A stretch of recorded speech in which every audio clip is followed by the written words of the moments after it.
tim. Shalom semuanya. Shalom Om Tante dan teman-teman. I'm so happy, I'm so excited to be here untuk ketemu semuanya, untuk kita sama-sama memuji, memuliakan Tuhan dan mendengarkan firman bersama-sama.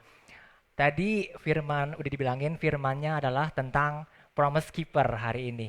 Tadi Okto juga ada lagunya sangat menyemangati kita semua. Tuhan sangat baik karena Tuhan selalu memegang janjinya. Jadi kalau kita ngomong tentang promise nih, promise keeper, biasanya promise ada dua belah pihak. Ada satu pihak saling menukar janji biasanya ya. Eh, bisa tolong nyalain ininya, screen-nya? Oh ini ya tadi ya. Oh ya, oke. Aku mau sharing mengenai suatu promise chart yang ada di rumah aku. Ini simple aja. Ini adalah aku terinspire dari minggu lalu aku ke sekolah anakku. Oh ya perkenalan dulu jadikan saya. Nama saya Lawrence Lukito. Saya married dengan Melissa dan kita Melissa Hendrika dan kita punya dikaruniai dua putri umur 8 dan umur 4. Jadi minggu lalu aku ke sekolah ada open class umur 8, kelas 3 dan aku lihat gurunya punya satu chart buat mengencourage anak-anaknya untuk rajin di kelasnya. Jadi kalau semua orang itu mulai dari paling bawah, ini kan positif kan, positif, mulai dari S paling bawah. Eh, ini S ini mulai dari paling bawah. Tapi kalau anaknya itu rajin, anaknya itu di kelas nggak ngobrol, ntar gurunya bakal tap-tap dia bakal naik dari S ke E gitu.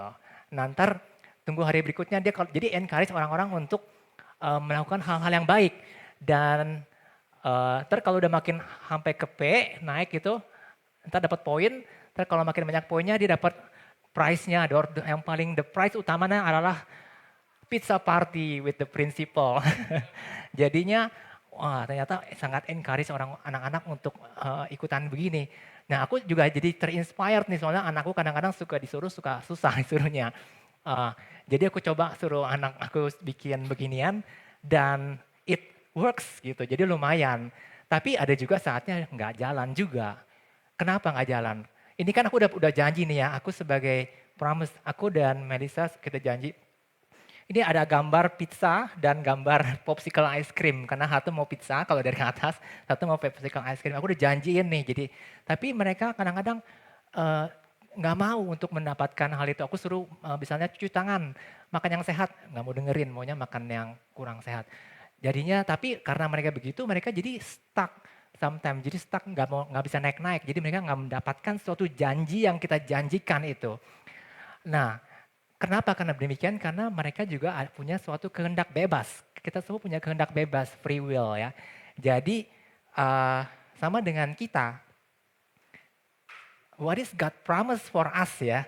God promise for us, uh, kita baca sama-sama ya. Aku mau undang kita semua baca dari Yeremia 29 ayat 11. Yeremia 29 ayat 11, kalau mau buka kitab suci silakan, kalau mau baca langsung juga nggak apa-apa. Kita baca sama-sama, satu, dua, tiga. Sebab aku ini mengetahui rancangan-rancangan apa yang ada padaku mengenai kamu. Demikianlah firman Tuhan, yaitu rancangan damai sejahtera dan bukan rancangan kecelakaan, untuk memberikan kepadamu hari depan yang penuh harapan. Aku mau ajak sekali lagi kita, di bagian yang aku kuningin itu, kita coba ganti kata kamu dan punya ini dengan nama kita masing-masing. Misalnya Okto, rancangan-rancangan Tuhan mengetahui rancangan-rancangan yang ada padaku mengenai Okto. Sehingga untuk memberikan kepada Okto hari depan yang penuh harapan. Kepada Nelly juga, tinggal diganti namanya. Kita semua baca sama-sama ya. Satu, dua, tiga. Sebab aku ini mengetahui rancangan-rancangan apa yang ada padaku mengenai Lawrence. Demikianlah firman Tuhan, yaitu rancangan damai sejahtera dan bukan rancangan kecelakaan, untuk memberikan kepada Lawrence hari depan yang penuh harapan. Demikianlah sabda Tuhan. Syukur pada Allah. Jadi Tuhan punya rencana yang baik bagi kita semua untuk memberikan hari depan penuh harapan. Tapi kenapa masalahnya kita kadang-kadang nggak bisa mendapatkan ini karena kita punya kehendak bebas. Sometimes kita itu give up dengan God's promise. kita merasa ada hal yang lebih menarik. Kita lihat ya, apa yang membuat orang-orang itu give up on God's promise. Seperti tadi kan, eh, contoh anakku itu kadang-kadang dia udah dikasih reward tapi dia nggak mau. Karena dia mungkin merasa yang lain lebih menarik. Nah ini adalah alasan pertama, one desires something else more than God. Seorang itu mau sesuatu lain yang lebih berharga daripada Tuhan. Eh, Contohnya nih si Yudas, dia itu lebih desire money more than God ya. Kalau kita lihat ini si Yudas, dia lagi kompromi dengan imam kepala. Di belakang Yudas ada sosok hitam, siapa? Iblis. Iya. Si iblis ini kita mesti sangat berhati-hati karena dia suka mengumbar janji palsu. Jadi dia bilang ke si Yudas, Yudas mendingan lu ambil 30 keping perak jual Yesus. Ntar kamu bakal happy, kamu bakal senang nih. Itu janjinya benar nggak? Ternyata setelah dilakukan, dia dipenuhi dengan perasaan bersalah banget kan si Yudas. Janjinya palsu si iblis. Jadi kita mesti hati-hati si iblis ini suka ngebohongin. Dan mari kita refleksikan apa yang kita utamakan lebih dalam hidup kita dari Tuhan. Apakah itu Netflix? Apakah itu games? Apakah itu mungkin barang-barang mewah atau mungkin sosial media atau uang? Kita terambisi untuk mencari uang sehingga kita tempatkan Yesus itu ke nomor 5 atau 6. Kita udah gak punya waktu lagi untuk berdoa. Jadi mari kita refleksikan karena si iblis ini suka ngebohongin kita. Janjinya palsu. Dia bilang kalau kamu dapat duit everyone in the family will be happy. Hati-hati, tapi kalau kamu gak punya waktu untuk anak-anak kamu ntar malah jadi retak relationship. Jadinya kita masih perlu periksa diri juga ya. Tuhan, apakah Tuhan sudah terutama dalam hidup kita? Karena kalau enggak jadi seperti Yudas. Alasan kedua, apa yang kenapa membuat orang-orang ini give up on God's promise? Karena orang itu suka salah, takutnya itu kepada hal-hal yang salah. Aku mau kasih satu cerita mengenai ini gambar Chicken Little. Ini Chicken Little. Dia ada dari gambar acorn. Jadi suatu hari ini si Chicken Little lagi jalan-jalan di hutan. Terus dia lagi jalan-jalan, tiba-tiba kejatuhan acorn. Itu acorn yang ini nih, kayak acorn kayak buah pohon cemara gitu kan, kejatuhan. Waduh dia bilang, oh no the sky is falling. It's so scary. Dia sampai gemeteran. Sampai kejatuhan sakit nih, dia lari. Lari, si Chicken Little lari, terus dia ketemu si Henny Penny. Henny Penny adalah si ayam Henny. Henny Penny bilang, kenapa kamu lari Chicken Little? Henny Penny, the sky is falling, it's so scary. Aku udah ngeliat nih, terus aku sampai udah kedengeran suaranya sampai kejatuhan sakit loh. Oh no, si Henny Penny juga ikutan ketakutan juga. Dia lari sama-sama. Udah lari sama-sama, kita mesti ke tempat raja nih. Dia lari terus ketemu si Ducky Duck. Ducky Duck juga lihat. Henny Penny sama Chicken Little, kenapa kamu lari? The sky is falling, it's so scary, mari kita lari. Oh, oke, lari. Akhirnya lari, terus saya ketemu si Goosey Goose, si angsa. Angsa juga bilang, loh kenapa kamu lari? The sky is falling. Aku udah dengerin suaranya nih menakutkan sekali. Aku udah kejatuhan sakit loh. Akhirnya, oke lari semua, kita cari ke tempat raja. Terus dia ketemu Turkey Lurkey, si kalkun. Udah ada 4 nih, sekarang kelima kan Turkey Lurkey dia bilang, kenapa kamu lari? Oh kita udah mesti lari nih, takut sekali karena the sky is falling, udah langit mau runtuh. Akhirnya dia lari juga. Akhirnya dia ketemu dengan yang namanya Foxy Fox. Foxy Fox bilang, hey Chicken Little sama teman-teman, kamu mau ngapain? Oh the sky is falling, we are so scared, we want to find the king, we don't know where it is. Oh come and follow me, I will show you the place to the king. Nah terus si Foxy Fox menggiring mereka ke sarang si Fox. Mereka masuk semua dan mereka gak keluar-keluar lagi dari sarang si Foxy Fox. Kenapa? Dimakan sama si Fox. Ini binatang-binatang fear of the wrong thing. Dia takut sama hal-hal acorn, tapi dia nggak takut sama hal-hal fox yang bisa membinasakan dirinya dia. Bagaimana dengan kita? Terkadang kita lebih takut kehilangan duit. Kita lebih takut nggak dipuji sama orang. Kita lebih takut gengsinya turun nih. Kita lebih takut, oh sakit. Tapi kita nggak takut dengan namanya dosa. Kita nggak takut dengan hari penghakiman. Kita nggak takut dengan kemungkinan masuk neraka yang akan membuat kita itu selamanya bakal di neraka. Berhati-hatilah. Karena si iblis suka membuat kita salah fokus. Takutnya salah. Iblis itu the promise breaker. Dia bukan promise keeper. Dia selalu ingkar janji. Dia itu maker of empty promises. Jadi hati-hati dengan masalah ini. Karena dengan hal ini kita jadi nggak mengejar tadi rancangan yang penuh damai sejahtera. Rancangan yang penuh keselamatan bagi kita. Oke?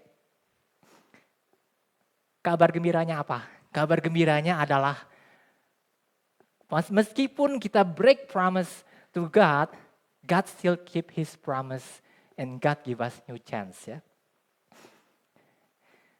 God give us covenants, bukan kontrak.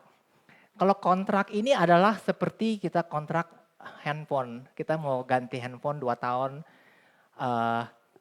It's exchange of goods and services. Ada syaratnya dan temporary aja. Kalau kita ganti handphone 2 tahun, kita udah bayar, oke bye-bye, no string attached. Kalau kita nggak bayar, ya kita nggak bakal dapat handphonenya, akan kena denda. Tapi Tuhan kasih kita covenants. Covenants itu the exchange of person, the exchange of love. It's a solemn agreement that establish relationship. Jadi Tuhan itu memberikan dirinya sendiri loh bagi kita. Dia itu udah berjanji kalau dia itu akan menyertai kita. Dan dia itu nggak seperti vending machine. Dia itu mau hati kita, dia itu mau kasih kita. Nggak cuma mau kalau kita kasih duit, misalnya kita kasih pelayanan, Tuhan lihat nih kita udah pelayanan. Tapi kalau hati kita itu nggak ada kasih, Tuhan nggak mau dengan hal itu, nggak berkenan dengan Tuhan. Jadi kita mesti ingat, dan kenapa Tuhan memberikan kita covenant bukan kontrak? Karena dia sangat mengasihi kita semua di sini, om, tante, dan teman-teman semuanya. He wants to be with us forever. Dia invite kita semua dan jawaban ada di tangan kita. Kita punya free will. Kita mau accept, say yes, atau kita tempatkan Yesus di nomor kesekian. Aku mau ajak kita untuk lihat God's promise. Buktinya apa nih? Tuhan selalu keep His promise. Kita lihat mulai dari kitab Kejadian. Kita lihat ke kitab Kejadian. Ini adalah dari tanda-tandanya ya. Mulai dari Adam. Tuhan itu promise untuk take care this holy couple. Dia menciptakan manusia serupa gambarnya. Dia menciptakan manusia dan dia tempatkan di Taman Eden supaya manusia happy. Dia udah promise kan. Tuhan cuma kasih bilang satu peraturan, jangan makan pohon terlarang. Tapi apa yang terjadi? Hawa makan digoda sama iblis, dia makan pohon terlarang. Akhirnya walaupun demikian, apa yang terjadi dengan Tuhan? Apakah Tuhan tinggalin dengan kontrak? Oke deh, kalau nggak mau dengerin ya udah, bye bye. Kita lihat apa terjadi selanjutnya. Dari one holy couple, Tuhan kan keturunan Adam dan Hawa udah mulai jahat semua. Kain membunuh Habil, orang udah pada jahat semua. Sampai ada satu keluarga yang paling baik itu Nuh. Dan si Nuh ini diselamatkan dengan Tuhan. Nah Tuhan pun mau menyelamatkan ini, satu keluarga ini. Dari yang jahat-jahat dengan dia kasih air bah, sehingga yang lain musnah dan yang baik selamatkan. Ada yang tahu berapa orang yang masuk ke dalam bahteranya Nuh? Satu keluarga ini berapa orang? 8. Wah hebat lah ya, benar. Ada Nuh istrinya, dia punya 3 anak, 5 dan anaknya punya istri masing-masing 1 jadi 8. Jadi one holy family ini diselamatkan Tuhan. Kita lihat ya berkembang, Yesus itu rencana keselamatannya dari 1-2 orang jadi satu holy family. Dia memberikan kesempatan lagi buat holy family ini untuk lebih dekat dengan Tuhan lagi. Tapi apa yang terjadi setelah zaman Nuh, manusianya udah mulai jatuh lagi, jahat lagi. Dia mulai mendirikan menara Babel. Dia udah mulai sombong, dia mau ke surga sendiri dengan kekuatan sendiri. Akhirnya jatuh dalam dosa, tapi Tuhan masih mau menyelamatkan lagi. Dengan Abraham, dia mau menyelamatkan satu suku, one holy tribe. Dia janjikan satu tanah di Kanaan, sehingga dia bisa menjadi suku yang 12 suku itu makin berkembang lagi kan. Dan Abraham juga dikasih janji, dia itu akan menjadi bangsa yang besar. Dia itu akan menjadi dapat tanah terjanji di Kanaan. Dan setelah demikian pun orang-orangnya juga akhirnya pindah ke Mesir kan. Karena Mesir terus mereka mendapat masalah diperbudak di Mesir. Dan mereka berteriak ke Tuhan, Tuhan tolongin dong. Akhirnya Tuhan juga dengerin mereka juga. Dan jadi one holy nation. Tuhan menyelamatkan dari satu suku jadi one holy nation. Makin besar bangsa Israel diselamatkan dari perbudakan Mesir. Lewat Musa. Tuhan itu memberikan janji itu ke Musa. Dan setelah bangsa Israel diselamatkan, mereka malah jadi berbalik ke Tuhan lagi, jahat lagi. Dan Tuhan nggak pernah capek, dia memperbaharui lagi. Mereka bangsa Israel mau punya raja kan, akhirnya dia bikin suatu perjanjian dengan Daud, jadi one holy kingdom. Jadi dia itu makin lama makin mengasihi, makin besar, makin besar, makin besar. Dan setelah punya satu raja Daud ini, setelah Daud rajanya jadi jahat lagi. Ada yang lupa dengan Tuhan, akhirnya pecah kan, kerajaan Israel pecah. Apa yang terjadi? Apakah Tuhan meninggalkan? Enggak juga. Tuhan tetap selamatkan lagi. Akhirnya dia kirim Yesus Kristus. Dan sekarang family-nya itu bertambah jadi one holy Catholic and Apostolic Church. Jadi kita ini semua gak cuma di CIC tapi di Indonesia, di seluruh dunia kita adalah satu brothers and sisters with Christ. Dan it's amazing. God keep his promise dari awal sampai Yesus Kristus sampai sekarang. Jadi God is always keep his promise. Dan Yesus adalah perjanjian yang baru. Perjanjian yang lama sebelumnya itu lama namanya semua dari mulai Adam sampai Daud. Sekarang Yesus adalah perjanjian yang baru.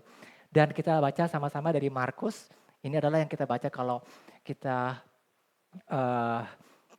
misa. Markus 14 ayat 24. Ya, dia berkata kepada mereka, inilah darahku, darah perjanjian yang ditumpahkan bagi banyak orang. Yesus memberikan, dia adalah perjanjian baru ya. Dan Tuhan itu tahu kalau manusia itu suka lupa dulu-dulunya. Dan sekarang dia itu menaruh perjanjian itu di dalam hati kita. Supaya kita bisa punya berasa bersalah kalau kita melakukan hal yang salah. Jadi Tuhan mengingatkan kita. Ini adalah ayatnya, Yeremia 31 ayat 31, kita baca sama-sama ya. Aku akan menaruh Tauratku dalam batin mereka. Maka aku akan menjadi Allah mereka dan mereka akan menjadi umatku. God creates a new covenant that involves a change in human heart. Dan Yesus itu memenuhi semua janji-janjinya dari zaman yang dulu-dulu. Yesus memenuhi janji kepada dari Adam karena setiap dari kita kalau kita udah dibaptis dalam Yesus kita jadi ciptaan baru. Memenuhi janji ke Nuh. Saat kita dibaptis, ada air baptisan itu akan menyucikan kita. Yesus memenuhi janji Abraham karena kasih itu tercurah buat kita semua. Yesus mengenapi janji kepada Musa, seperti Musa membebaskan dari perbudakan di Mesir, Yesus juga membebaskan kita dari perbudakan dosa. Dan seperti Daud, Yesus juga akan memberikan kerajaannya kekal, kerajaan kekal di surga. That's how Jesus fulfill the covenant. Dan juga the new covenant akan membuat kita jadi punya satu saudara dalam Kristus bersama dengan sesama kita. Kita baca sama-sama ya, di Galatia 3 ayat 28. Dalam hal ini tidak ada orang Yahudi atau orang Yunani, tidak ada hamba atau orang merdeka, tidak ada laki-laki atau perempuan, karena kamu semua adalah satu di dalam Kristus Yesus. Jadi kita semua adalah satu anggota tubuh dalam Kristus. Jadi mari kita juga lebih berhati-hati kalau kita salah ngomong dengan sesama, bisa dalam keluarga atau juga dalam komunitas. Karena kita semua adalah satu keluarga dalam Kristus. Kita semua adalah satu tubuh ya. Mari kita belajar dari Santo Petrus. Santo Petrus itu apa itu dia kejadiannya. Dari Matius 26 ayat 30 sampai 35, ada yang punya Alkitabnya? Matius 26 ayat 30 sampai 35.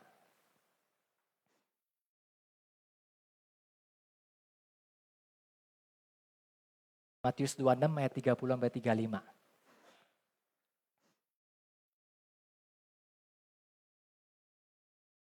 Ini kejadiannya pas saat Petrus akan menyangkal Yesus. Udah pada dapat? Matius 26 ayat 30 sampai 35.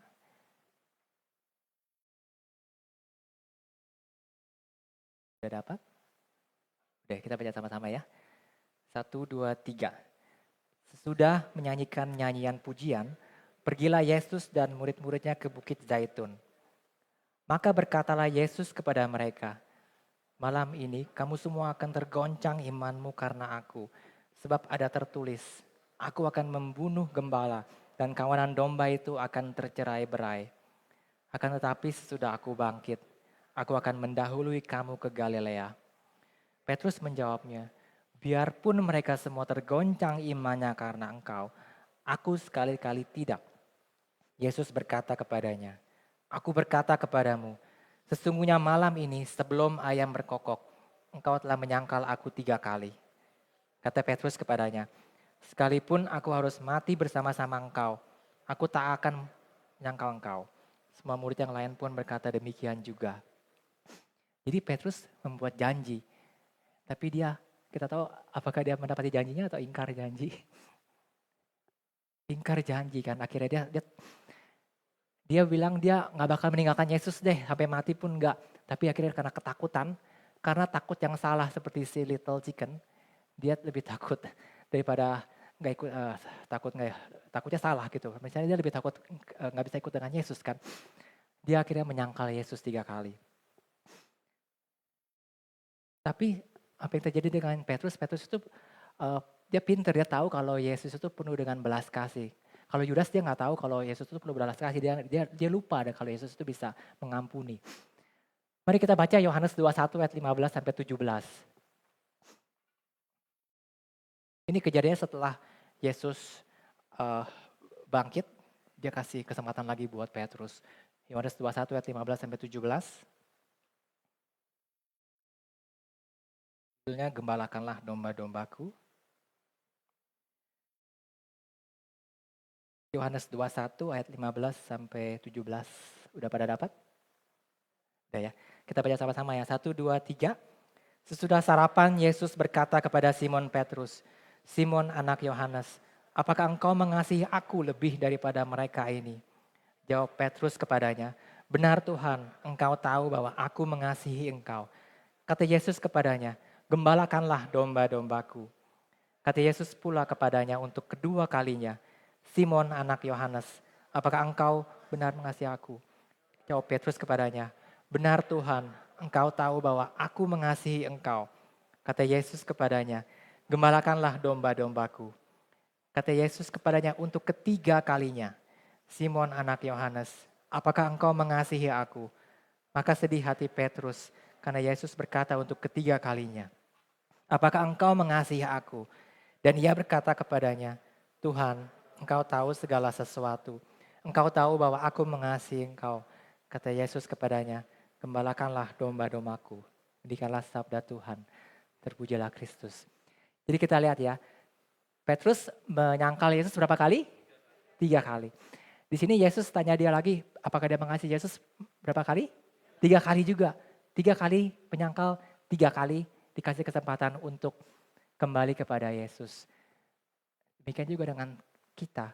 Kalau kita juga jatuh berapa kali pun, asal kita mau kembali ke Yesus, Tuhan akan memberikan pengampunan bagi kita. Jadi mari kita jangan mau dibohongin dengan iblis. Iblis itu paling suka mendakwa kita kalau kita udah jatuh. Tuh kan kamu udah jatuh, udah gak ada berguna, mendingan tinggalin aja Yesus, dia gak bakal dengerin kamu. Itu adalah kebohongan si iblis. Mendingan kita balik ke Tuhan Yesus karena Tuhan akan mengampuni kita. Karena itu adalah janji Tuhan. Dia itu gak pernah meninggalkan kita. Mendingan ikut Tuhan daripada makan janji palsunya si iblis. Setelah Petrus demikian, dia jadi pinter sekarang. Dia takutnya udah takut yang benar sekarang. Dia lebih takut ke Tuhan, takut yang kudus, Holy Fear. Akhirnya dia berani mewartakan iman dia pada saat Pentakosta, sehingga banyak ribuan orang mengikuti Yesus. Bahkan sampai akhirnya dia menjadi martir, dia tetap berani. Itulah dulu yang jadi penakut, jadi berani. Demikian juga dengan kita. Mari serahkan ketakutan-ketakutan kita juga ke Tuhan Yesus. Segala kebimbangan kita ke Yesus, karena Tuhan bisa memberikan new chances, new beginning, dan kemenangan bagi kita semua. Amin.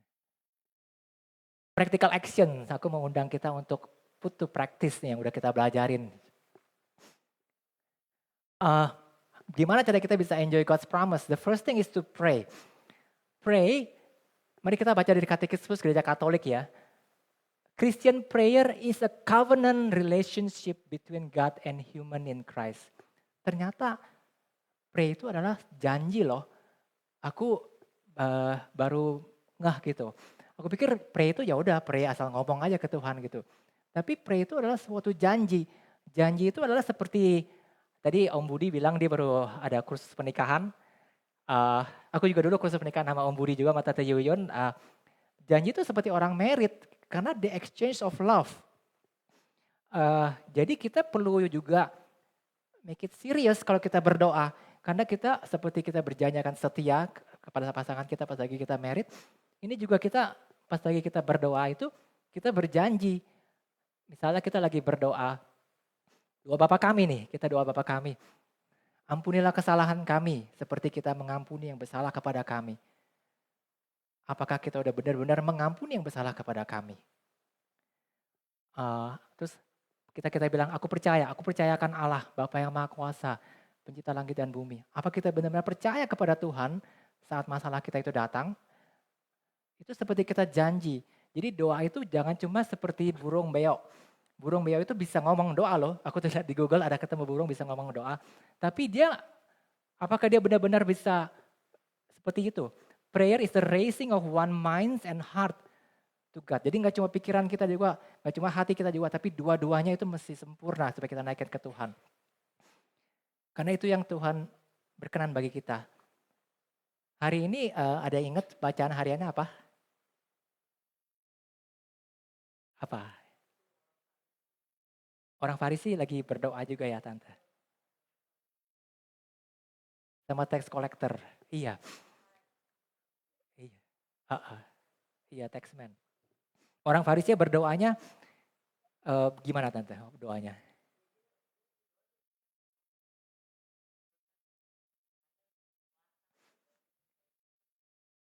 Iya.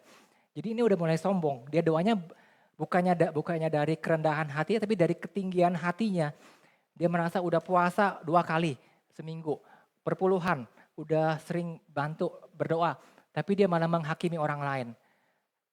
Terus ada orang lain, orang pemungut cukai yang berdosa, dia juga berdoa juga, dia merendah, dia bilang Tuhan kasihilah saya, kasihilah saya. Dia merasa dia berdoa. Dan Tuhan bilang, yang berkenan di mata Tuhan yang mana? Tax collector. Yang datang ke Tuhan dengan hati penuh kerendahan hati. Jadi aku mau undang kita untuk berdoa malam ini untuk dengan hati. Bukan cuma doa hafalan dan juga bukan dari hati yang sombong, tapi dengan hati yang humble, hati yang mau bertobat, hati yang mau menyerahkan segala kelemahan kita. Karena Tuhan berkenan mendengarkannya dan akan memberikan yang terbaik bagi kita ya. Yang kedua adalah sakramen taubat. Ini adalah penting karena seperti tadi mungkin kita seperti si Chicken Little, kita salah. Kita malah bermain-main dengan api, bermain-main dengan dosa, bermain-main dengan godaan. Mungkin kita udah terjebak dalam dosa, tapi mari kita kembali. Karena hanya Tuhan yang bisa menyembuhkan kita. Aku mau sharing. Aku juga pernah buat janji ke Tuhan. Tahun 98, lagi itu kerusuhan Mei. Aku lagi di rumah keadaannya. Dan di rumahku tuh di jalan raya dan banyak penjara-penjara udah mulai masuk ke dalam rumah. Jadi rumahku tuh udah mau dijarah, udah mau didobrak. Dan aku berdoa Tuhan tolong Aku berjanji, selamatkan aku dan aku berjanji akan jadi anak yang baik. Ini lagi SMA lah gitu. Dan puji Tuhan, papaku lagi tuh, aku nggak berani lihat tapi papaku yang bilang ada orang mau dobrak tapi nggak jadi karena ditinggalin. Aku percaya itu malaikat Tuhan melindungi. Wah, aku bersyukur dong Tuhan. Oke, I will be a good boy. I will be and then aku masuk ke sini ke Australia dan lagi itu Yuni dan aku jatuh ke dalam dosa pornografi. Aku sampai nggak bisa susah melepaskannya karena si iblis bohongin aku. Ini bagus, lu bakal happy kalau ikutin kayak begini. Tapi yang aku dapatkan malah aku merasa bersalah setelah pornografi itu dan eh, tapi aku bersyukur lagi itu ada retret, ada dibilangin untuk ngaku dosa, kesempatan untuk ngaku dosa bisa dilakukan dan nggak langsung tapi perlahan-perlahan. Lama-lama bisa seminggu lebih udah nggak menyentuh, lama-lama bisa lebih lagi, lama-lama bisa lebih lagi sampai akhirnya bisa aku udah bebas. Jadinya benar-benar ini it works. Kenapa itu susah kita mau ngaku dosa? Karena it works. Dan si iblis itu akan mencoba menjauhkan kita supaya kita nggak mau ke sana. Karena itu kita diuji kerendahan hati kita. Apa kita mau ngaku? Si iblis akan bilang ngapain ngaku ke Romo? Mendingan ngaku aja ke Tuhan langsung. Tapi kan Katolik udah ngajarin pas lagi dia Yesus mengutus murid-muridnya. Dosa siapapun yang kamu ampuni itu akan diampuni kan. Tuhan sudah kasih authority ke pastor. Jadi this is really works sakramen tobat ini. Dan ini sangat penting. Jadi kita kembali ke relationship dengan Tuhan dulu baru kita akan menerima janji-janji Tuhan lah itu. Dan di masa Prapaskah ini adalah puasa, pantang, dan amal. Mari kita ingat-ingat lagi nih kita udah mau setengah Prapaskah, gimana pantang kita, gimana puasa kita, amal kita.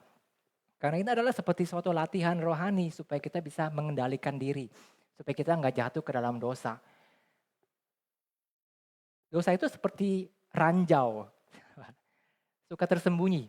Kalau kita nggak pinter-pinter, kita akan injak. Kalau kita lihat di film-film perang, apa yang terjadi? Meledak, kalau meledak kita langsung apa? Mati. Kalau nggak mati, copot kakinya. Relationship akan broken loh kalau bersalah. Jadi jangan main-main dengan dosa. Itu seperti ranjau. Kalau misalnya itu. Jadi mari kita latihan. Karena kalau kita latihan pantang, kita lagi lapar nih. Tapi kita bisa say, oke ntar dulu. I can control that. Kalau ada temptation, misalnya ada mulai gambar-gambar yang udah gak jelas, udah mau menjurus ke arah pornografi, I can just say no. Atau mungkin udah mulai keadaan udah mulai memanas, udah mau emosi nih, udah mau marah, udah mau ngomong kata-kata kasar, tapi aku bisa lebih sabar, bisa mengontrol. Jadi begitu. Jadi ini latihan untuk supaya kita bisa lebih peka, nggak injak ranjau itu. Soalnya sekali keinjak langsung fatal. Nggak bisa ada kesempatan kedua lagi. Mendingan kita bisa sih, tapi ya udah kena konsekuensinya. Jadi ya udah kena konsekuensi dosa itu. Kita bisa.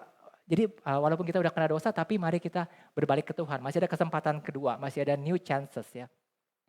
Dan lebih baik jangan sampai kena. Mari kita belajar dari puasa, pantang, dan amal.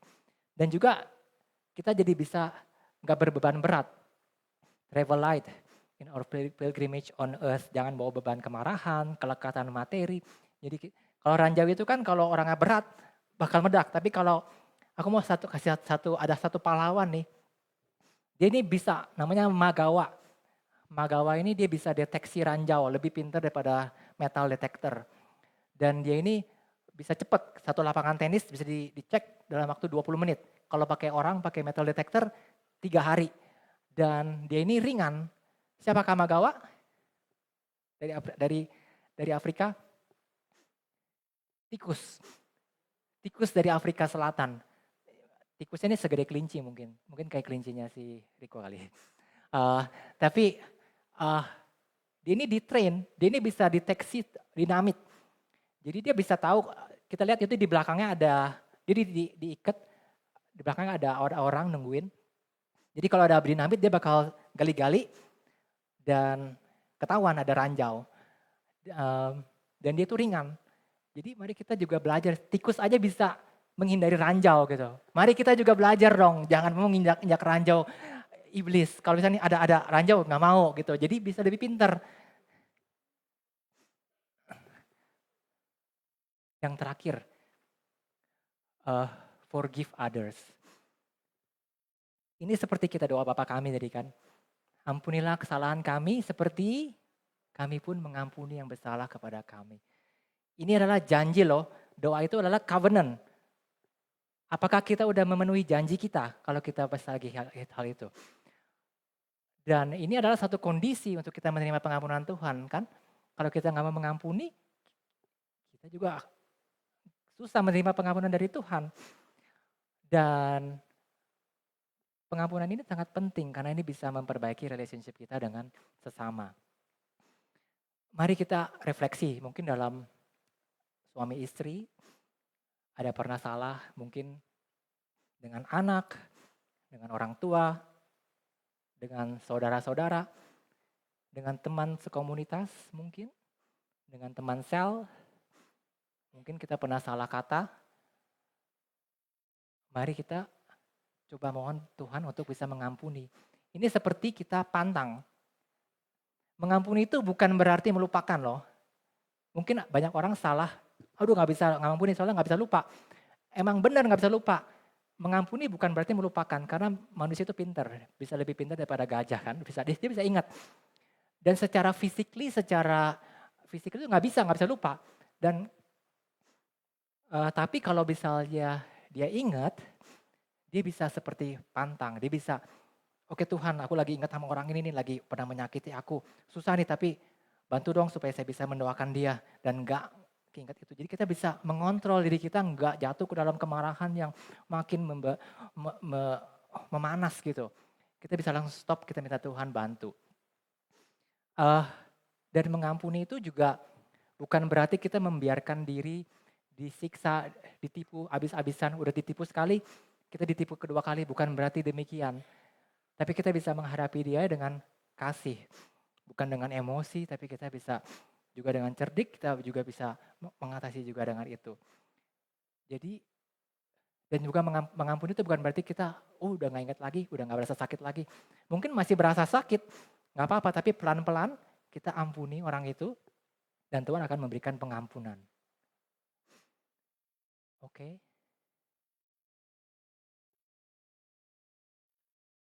Sebagai penutup kita mau link tema hari ini dengan Go Deeper. Karena tema PDKK adalah Go Deeper. Kita mau go deeper in relationship dengan Tuhan. Kita mau mengasihi Tuhan lebih lagi kan. Jadi mari kita ingat walaupun manusia itu udah ingkar janji. Atau seberapa pun kelam masa lalu kita. Tuhan selalu beri kesempatan bagi kita untuk berbalik. Kita baca satu sama-sama yuk ayatnya 2 Petrus 1, 2, 3. Tuhan tidak lalai menepati janjinya. Sekalipun ada orang yang menganggapnya sebagai kelalaian. Tetapi ia sabar terhadap kamu. Karena ia menghendaki supaya jangan ada yang binasa. Melainkan supaya semua orang berbalik dan bertobat. Jadi mari kita berbalik ke Tuhan. Selalu ada kesempatan baru bagi Tuhan ya. Bersama dengan Tuhan. Dan dalam masa-masa krisis, dalam masa-masa penuh pengharapan, kebingungan. Mari kita terus andalkan Tuhan. Kita baca 2 Korintus 12 ayat 9. Tapi jawab Tuhan kepadaku, cukuplah kasih karuniaku bagimu. Sebab justru dalam kelemahanlah kuasaku menjadi sempurna. Sebab itu terlebih suka aku bermegah atas kelemahanku. Supaya kuasa Kristus turun menaungi aku. Aku mau sharing di masa beberapa tahun lalu. Pas lagi masa aku dari sejak SMA, aku itu punya papa mama yang suka cekcok. Jadi mereka suka berantem dan aku pernah sampai kalau aku kerja, tiba-tiba aku juga dapat telepon lagi berantem. Mama lagi berantem sama papa. Dan it makes me down karena lagi kerja jadi gak konsen dong. Kenapa? Udah didoain terus-terusan tapi kenapa masih terus berantem. It takes many years, aku juga bawa dalam doa. Sampai akhirnya papaku juga sakit, dia kena stroke ringan lah gitu dan aku tanya dia mau eh dia waktu itu belum Katolik, mamaku udah Katolik. Dan aku tanya papa, papa mau jadi Katolik atau enggak? Dan dia bilang dia mau. Dan aku bersyukur itu mulai suatu eh, jawaban Tuhan untuk pelan-pelan membawa papaku lebih dekat dengan Tuhan ya. Masalah nggak harus selesai, nggak masih ada cekcok juga. Eh, dan tapi itu pelan-pelan mulai lebih baik, lebih baik. Dan aku juga bisa ajarin papaku berdoa juga, dan dia mulai belajar berdoa. Sampai akhirnya juga ya itu aku syukurin. Pertama itu Tuhan membantu. Kalau misalnya dulu aku doa untuk supaya papaku jadi Katolik, akhirnya Tuhan setelah bertahun-tahun dia bisa mendengarkan doa aku jadi menggerakkan papaku jadi Katolik. Sampai 3 tahun yang lalu, pas lagi zaman COVID, eh, papaku juga kena COVID dan lagi itu lockdown banget. Dan aku juga nggak bisa pulang dan dia sakit parah. Dan aku bersyukur juga aku punya komunitas di sini yang mendoakan aku eh, sampai akhirnya papaku tuh bisa mendapatkan mujizat yaitu dari COVID. Sempat udah positif, akhirnya bisa negatif dulu. Tapi aku bersyukur pertama kali bisa sembuh. Dan walaupun dia masih recovery, masih lemah, tapi dia udah sembuh dan akhirnya eh, di akhir hidupnya, akhirnya papaku meninggal. Tapi aku bersyukur karena pas lagi dia meninggal, dia itu udah sembuh dari COVID dan dia udah tahu Katolik. Dia udah tahu belajar doa Bapa Kami, dia udah tahu doa Salam Maria, dia udah tahu aku percaya dia bisa belajar gitu dan aku percaya Tuhan juga akan semoga memberikan belas kasih bagi Allah Papaku di surga. Jadi itulah Tuhan kita itu memberikan selalu kekuatan bagi kita semua. Dalam masalah apapun yang kita hadapi, seberapapun kelamnya masa lalu kita, mari kita datang ke Tuhan dengan kelemahan. Karena Tuhan sangat berkenan kepada hati yang datang kepada dia dengan rendah hati dan mau bertobat. Dan dia akan memberikan kekuasaan dia dalam kelemahan, kuasa Kristus akan menguatkan kita. Dan ya, mari terus kita kembali ke Tuhan dan juga mari kita juga menepati janji kita. Setiap kali kita berdoa, kita ingat itu adalah janji kita ke Tuhan. Kita juga mau become a promise keeper. Kita mau keep our promise. Kita tahu Tuhan juga menepati janji kita. Kita juga mau keep promise to God. Setiap kali kita ke misa, doa Bapa Kami, doa aku percaya, doa Salam Maria. Jangan itu cuma seperti lip service. Kita ucapkan janji pada Tuhan. Karena itu akan akhirnya membawa kita lebih dekat dengan Tuhan dan kita menerima janji.